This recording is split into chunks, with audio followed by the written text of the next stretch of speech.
Barry, you're able to really lean on them in the running game. You haven't done that the last couple of weeks. Just what is clicking right now? Well, I think, obviously the line, I think the line's playing really well and controlling the line of scrimmage. And, hats off to them and Bart and Byron and Blake, the guys that are part of that, that unit, coaching them. Take a lot of pride in that room. And it's not easy to run the ball in this league. And done a good job the last couple of weeks. And it's kind of been all hands on deck. We've used some auxiliary plays. We've used, Hank or whatnot. And I think that's helped us kind of loosen up some of the things we're doing. And be a great challenge to run it this week. These guys are really, really stout and really tackle well this week. Still, Tanner's better games. I mean, he's been consistent on game. What makes him so effective there, and what does he mean to your offense? He means a lot. He carries himself very quietly and splendidly, and he is, he's just kind of like a lot of our guys. Just the tough, smart, dependable mantra for him is it's just who he is, and he really played physical and played really well on Saturday. Controlled that C-gap area. I thought Christian mixed it up really well too in that spot, but we had our moments across the board being physical at every position, and thought the backs ran hard, but Tanner in particular, I thought he really controlled that C-gap area on a consistent basis, which is critical with the type of runs that we try to do. Can you walk us through that goal line set at the end of the third quarter, I think, and kind of, was there thought to give it to Caden at all when you're within the 5-yard line there? Well, I mean, we didn't get it in, so I mean, that's, whenever you don't get it in, you get second guessed, you get asked about it. That's just the nature of the business, and I'd be doing it too, schematically, it was both schematics and execution. It was both of those, and all of our, we have confidence in all of our backs, and I think a lot of times, sometimes that can, if the execution's clean, the back's going to get in, and sometimes when the execution's not clean, it doesn't matter who's in the backfield, it's going to be hard to get in. And so, hindsight's 2020. It's real clear. That's why that saying is so prevalent, so real. As look back on it, we'd have done several things differently, but it was very disappointing series to not get the ball in the end zone. What do you see from Wisconsin defensively? Yeah, big, strong, up front, quick on the ends. Young linebackers that are brought a lot of energy and passion and tackling to that defense, playing with a lot of energy, and I think the tackling really sticks out to me, and just how disciplined they are. We played them 2 years ago here, and obviously with the same defensive coordinator, and just not a lot has changed. I mean, schematically, they've got some changes, but they play the game the right way, and they tackle you well, and they're very, very sound in what they do. On that note, do you see difference in what the defense was in September for Wisconsin versus what they're looking like now? Well, I mean, obviously they've added some youth internally, and but I mean, there's always trends, over the last 3 to 4 weeks that you try to spend more time on focusing than you do the previous start of the year. Some of that's the opponents that you were facing earlier in the year too. Some of the non-conference games, you don't put as much stock into that, but we try to, really dig deep into, be thorough and looking at all the games. But I think the trend is that you watch them play Washington at home. They play with a lot of energy and held a really good offense, to real minimal output. And I thought last week against Indiana on the road, they really, in the first half in particular, really did a good job against an explosive, dangerous, two explosive, dangerous offenses back to back. I thought they competed at a really high level, and we've got a lot of respect for the way they're playing. What stands out about Luke's maybe improbability when he's got to extend a play that, maybe his creativity at quarterback? Well, he's good at that, and he's always been good at that. I would assume he was probably pretty good at that when he started playing football, and whenever that was. And those are usually the guys that are good at it, is when they kind of naturally see things and have good vision, and he certainly did that. Now, some of that stuff was designed, is designed quarterback draw that maybe looks like, some, impromptu reaction, and then some of the plays are a little bit easier to see with the naked eye that those are indeed scramble reactions. And regardless, I think good things happen when the ball's in his hand, whether he's reacting to something he sees or if it's designed. I think that's really given us a nice lift. Can I ask you kind of a nerdy question, but the snap count as a weapon? Obviously, you guys know when it's happening, defense does it. Seems like you guys have used that really well. Luke has used that well. Yep. What is the weapon of the snap count for an offense, and how do you feel like Luke is implementing? Well, I think our guys do a great job with it, and we have to, you know, it's helped us at times, and they have a lot of confidence, something we do year round, and, you know, we have multiple different snap counts, and got to try to keep people off balance to give our guys the best chance to win, and I think the post-snap reactions that we've had up front and with the receivers has been really nice lately. What does it say to you about, you know, the way that Hudson Clement's kind of come on these last couple of weeks when he even admitted to us on Saturday he didn't know the transition was going to be, you know, as difficult as it was early on for him, and he kind of stayed with it.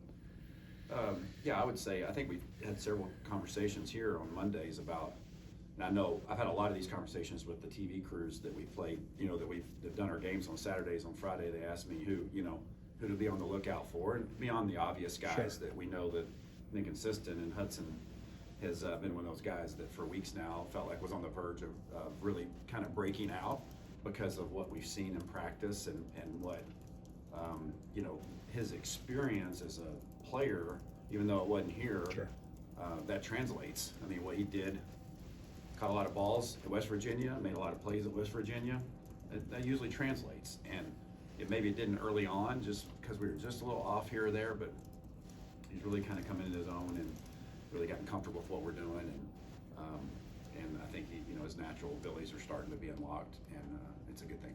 So Jordan Henderson seems to be a guy who makes the most of his opportunities. Doesn't get a lot of them, but Yeah. seems to make an impact when he does. What's he add to your offense? Yeah, and versatility, reliability.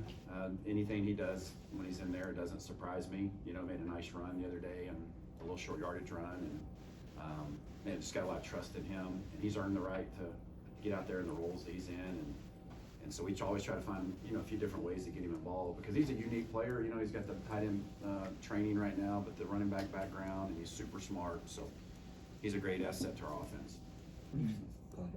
The connections between the Illinois staff and Wisconsin staff, or Wisconsin in general. Right. Is that get brought up a lot this week, or is it kind of no key? I mean, it does in passing, but I mean, we all know who the guys are that, you know, that have Wisconsin ties or, you know, whatever. And so, not to minimize that, because I know that that's meaningful. The guys that played there, I mean, that's their school. But you know, this is, you know, it's just part of the business. You're gonna play your alma mater. You're gonna go back and coach where, you know, you coached before usually in this business. And you know, I know our guys are excited about the opportunity because it's the next game, and there's not a lot being made of that.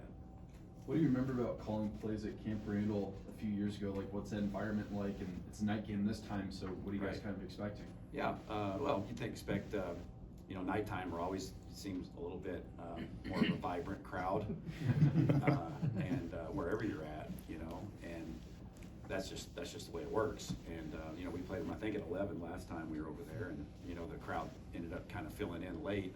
At that time, we were kind of in control of the game, but I'm expecting a real vibrant crowd. Don't know how big it is. That's not, you know, I know this. I just know the people that were there will impact the game because of, you know, you go on the road in that stadium and the way it's built and the history and tradition there. You know, we have to be prepared to handle the environment for sure when you go on the road, and this will be one of those that, you know, obviously has got what you would say a great reputation, you know, for good reason. And so I would expect it to be certainly an atmosphere that we've got to be prepared for. And we'll do that in our preparation this week. What do you like about Hank being an extension of the running game, and how does that help you guys open up more offensively? Well, I like to get involved anybody, you know, outside of the running backs. You know, I think anytime you can hand it to somebody that's not a back or used a quarterback, I think it creates, you know, a difference, you know, maybe a different requirement for the defense for their vision and their responsibility and make people do that. And so I think Hank's just one of those players that in general, that as everybody knows, and everybody that knows that we play, that we try to get the ball to and try to create ways to getting the ball. And sometimes we're using him as eye candy, and sometimes we're using him as primary. And I think Hank's production and his reputation and the way he has played has created a focus on him that I think has been productive for our offense. And we got to continue to find ways to get the ball. He's got to touch the ball for us because he's one of our best players. When did you know that he could be used as a decoy, as eye candy? Like, did that happen? Duke, did that happen early? So when did that start happening? Yeah, I think really those are just kind of byproducts of like, all right, well, it's kind of like with Isaiah a few years ago, like, all right, who you getting the ball to, and And then when you're getting the ball to them, like, how can you use that to build off of something that you've shown or they anticipate seeing? And yeah, it's probably early part of the year where, once you touch the ball at quarterback or you show you can throw a ball or whatever, it opens up, kind of Pandora's box, so to speak, whatever that means. But it opens up a lot of avenues that you can explore offensively. Fair enough. There's a couple games left this season, but for you personally, professionally, what were your goals and aspirations, and how has your time here helped you get closer, or feel more comfortable, ready for whatever those might be? Well, without being too much coach speak, my goals are to try to get the best game plan I can do to help us beat a really good defensive Wisconsin team, a really good Wisconsin team. And that's my direct responsibility. My personal aspirations, I've had them a lot over the years. Anybody in this business has them, and really at the end of the day, what I've learned is it very seldom works out the way you think it does in this business. It's taken me a lot of twists and turns in my career personally, and I'm thankful for every one of them. And I'm going on year 9 with Coach, and I know this, I'm a lot better coach now than I was when I came here 4 years ago. I learned a lot from Jeff. I learned a lot from every stop I've had, every head coach I've worked for, I've learned a whole lot. And, and that's been a fun experience for me and my family to move around different parts. Illinois has been fantastic. Josh and Brett and the administration, the people here, like just our team, and it's just a joy to come to work here every day. And so I learned a long time ago, like, it says in Proverbs that you got many are plans heart, many are the plans in a man's heart, but really ultimately the Lord's purpose prevails. And that's just kind of my approach, is I know I'm here for a reason, and I've had a great experience. Hope we can finish strong, and beyond that, it's kind of out of my hands. Brett has talked a lot about Luke in terms of the NFL, just with his experience with guys going all the way back to, when he had Russell at Wisconsin, and then the guys that he had at Arkansas, the Allen brothers. Like, are you seeing with quarterbacks that you've had in the past that Luke checks boxes for the next level? Oh yeah, for sure he does. I mean, he every week I see that stronger and stronger. And he's just, one of the things that's so hidden about him, and I think you all recognize, and took me a little longer to recognize, is just how competitive he is, And when you're learning an offense and trying to lead a team, sometimes those things don't come out initially, and trying to get comfortable with who you are. And once he got comfortable with who he is and what we were doing offensively and his surroundings here and playing under me and playing under Coach B, and like, man, the competitive fire and drive that he has, he loves football, he loves competing.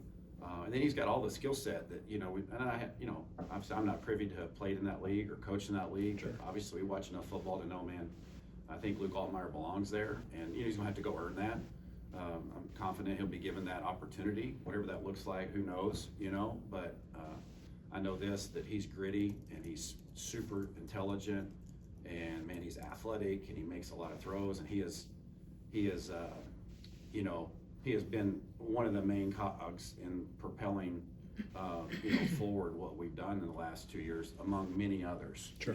But obviously he gets a lot of credit for that, and that credit is merited because he has elevated us offensively because of his play. As an extension to Joey's question, do you ever take any pride when you kind of look back on the past 2 years and what the offense has kind of turned into under your watch offensively? Well, I mean, not really. I mean, it's like this week to week is really what matters.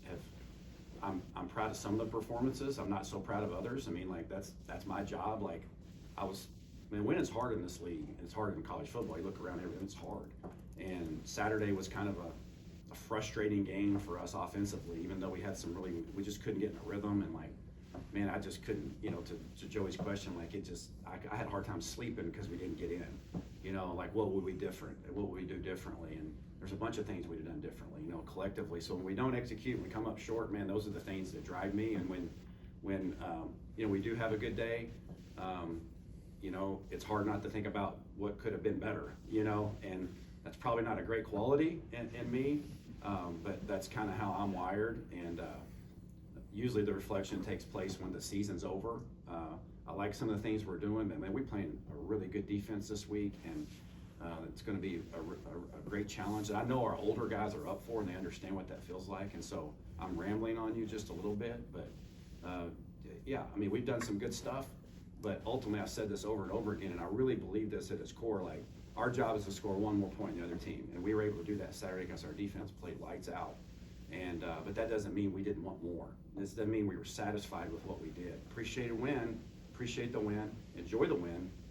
But man, we could have been so much better. I could have been so much better on Saturday in 4 or 5 moments to help our football team, that to get in the end zone in a short yardage situation or a better third down call. Those are the things that drive me, and our players are driven like that. And I think that's what makes us and gives us a chance to go out and be successful. Can I just ask you about how the Mario Last play, one here. how the Mario Sanders play came to be, and what that was like for you? Yeah, we've been practicing that for some time, and I told Mario several weeks ago, Jose, I'm going to call this play, and it reminded me of a mistake that I've made before in my coaching career. I told a young man, hey, we're going to use this play, and I got him excited. I didn't call it, and I remember, I think it was the Duke game, if I'm not correct, and or if I remember correctly, and at the end of the 4th quarter in the game, the opportunity didn't unveil itself for me to call a play, a hash mark or whatnot.